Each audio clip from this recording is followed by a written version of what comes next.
சங்கீதம் 37. பொல்லாதவர்களை குறித்து எரிச்சலடையாதே, நியாயக்கேடு செய்கிறவர்கள் மேல் பொறாமை கொள்ளாதே. அவர்கள் புல்லை போல் சீக்கிரமாய் அறுப்புண்டு பசும் பூண்டை போல் வாடி போவார்கள்.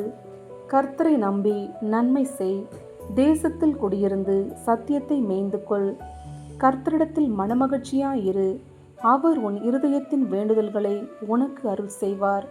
உன் வழியை கர்த்தருக்கு ஒப்புவித்து அவர் மேல் நம்பிக்கையாயிரு, அவரே காரியத்தை வாய்க்க பண்ணுவார். உன் நீதியை வெளிச்சத்தைப் போலவும் உன் நியாயத்தை பட்டப்பகலைப் போலவும் விளங்க பண்ணுவார். கர்த்தரை நோக்கி அமர்ந்து அவருக்கு காத்திரு.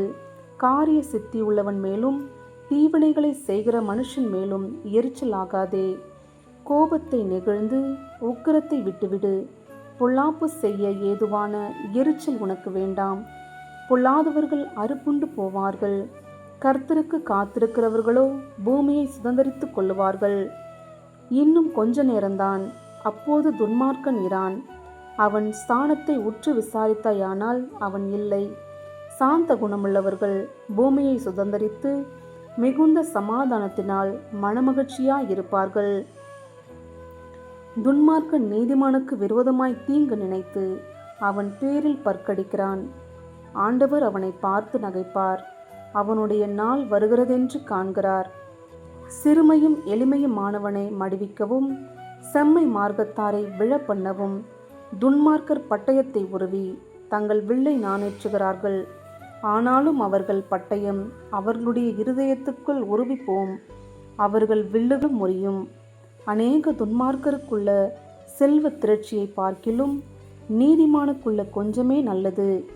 துன்மார்க்கருடைய புயங்கள் முறியும், நீதிமான்களையோ கர்த்தர் தாங்குகிறார். உத்தமர்களின் நாட்களை கர்த்தர் அறிந்திருக்கிறார். அவர்கள் சுதந்திரம் என்றென்றைக்கும் இருக்கும். அவர்கள் ஆபத்து காலத்திலே வெட்கப்பட்டு போகாதிருந்து பஞ்ச காலத்திலே திருப்தி அடைவார்கள். துன்மார்க்கரோ அழிந்து போவார்கள். கர்த்தருடைய சத்துருக்கள் ஆட்டுக்குட்டிகளின் இனத்தைப் போல் புகைந்து போவார்கள். அவர்கள் புகையாய் புகைந்து போவார்கள். துன்மார்க்கன் கடன் வாங்கி செலுத்தாமற் போகிறான், நீதிமானோ இறங்கி கொடுக்கிறான். அவரால் ஆசிர்வதிக்கப்பட்டவர்கள் பூமியை சுதந்தரித்துக் கொள்ளுவார்கள். அவரால் சபிக்கப்பட்டவர்களோ அறுப்புண்டு போவார்கள். நல்ல மனுஷனுடைய நடைகள் கர்த்தரால் உறுதிப்படும். அவனுடைய வழியின் மேல் அவர் பிரியமாயிருக்கிறார். அவன் விழுந்தாலும் தள்ளுண்டு போவதில்லை. கர்த்தர் தமது கையினால் அவனை தாங்குகிறார். நான் இளைஞனாயிருந்தேன், முதிர் வயதுள்ளவனானேன். ஆனாலும் நீதிமான் கைவிடப்பட்டதையும் அவன் சந்ததி அப்பத்துக்கு இறந்து திரிகிறதையும் நான் காணவில்லை. அவன் நித்தம் இறங்கி கடன் கொடுக்கிறான். அவன் சந்ததி ஆசிர்வதிக்கப்படும். தீமையை விட்டு விலகி நன்மை செய், என்றென்றைக்கும் நிலைத்திருப்பாய். கர்த்தர் நியாயத்தை விரும்புகிறவர்.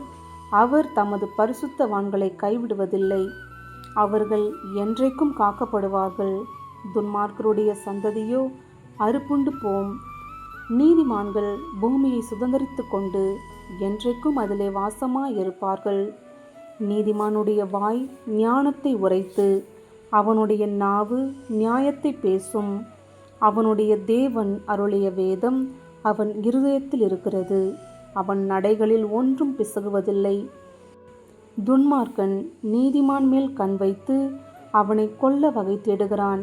கர்த்தரோ அவனை இவன் கையில் விடுவதில்லை. அவன் நியாயம் விசாரிக்கப்படுகையில் அவனை ஆக்கினைக்குள்ளாக தீர்ப்பதும் இல்லை. நீ கர்த்தருக்கு காத்திருந்து அவருடைய வழியை கைக்கொள். அப்பொழுது நீ பூமியை சுதந்தரித்துக் கொள்ளுவதற்கு அவர் உன்னை உயர்த்துவார். துன்மார்க்கர் அறுப்புண்டு போவதை நீ காண்பாய். கொடிய பலவந்தனான ஒரு துன்மார்க்கனை கண்டேன். அவன் தனக்கேற்ற நிலத்தில் முளைத்திருக்கிற பச்சை பழத்தை போல் தழைத்தவனாயிருந்தான். ஆனாலும் அவன் ஒழிந்து போனான். பாருங்கள், அவன் இல்லை. அவனை தேடினேன், அவன் காணப்படவில்லை. நீ உத்தமனை நோக்கி செம்மையானவனை பார்த்திரு. அந்த மனுஷனுடைய முடிவு சமாதானம். அக்கிரமக்காரர் ஏகமாய் அழிக்கப்படுவார்கள்.